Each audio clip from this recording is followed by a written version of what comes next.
देश आता स्वर्ग म्हणजे लगेच कोणी वरती जाण्याची काय करू नये, पण आपला देश हा खूप चांगला आहे, खूप सुंदर आहे. आपल्या देशाची एक संस्कृती आहे.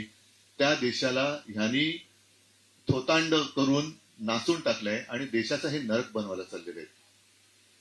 आणि तो नरक होऊ नये म्हणून मी आपल्या सगळ्यांच्या सोबतीने प्रयत्न करतोय की आम्हाला जो देश पाहिजे तो आमचाच देश आहे, पण देशामधली ही लोक तुम्ही आता ज्या भिंती उभ्या केल्यात त्या भिंती ह्या म्हणजे काही देश नाही. आणि मधल्या काळात म्हणून मी म्हटलं होतं की भारतीय जनता पक्षाला सरकार चालवता येत नाही. ते ना केंद्रातलं येतं ना राज्यातलं येतं. कारण केंद्रातल्या सरकारला जर का आपण बघितलं तर ना त्यांना मणिपूरचा प्रश्न सोडवता आलाय ना काश्मीरचा सोडवता आलाय. आज आता मला वाटतं राजनाथ सिंग बोलले की आता आगळीक केली तर आम्ही पाकिस्तानचं नामोनिशाण, असं किती वेळा आगळीत तुम्ही मोजताय. आता आता आता आलं तर बघा सोडणार नाही, आता आलं तर बघा, अरे झालं किती वेळा सोडणार नाही. तर हे जे काय चाललेलं आहे ना ते फार विचित्र आहे. आणि म्हणून मी म्हणतो की हे देशाला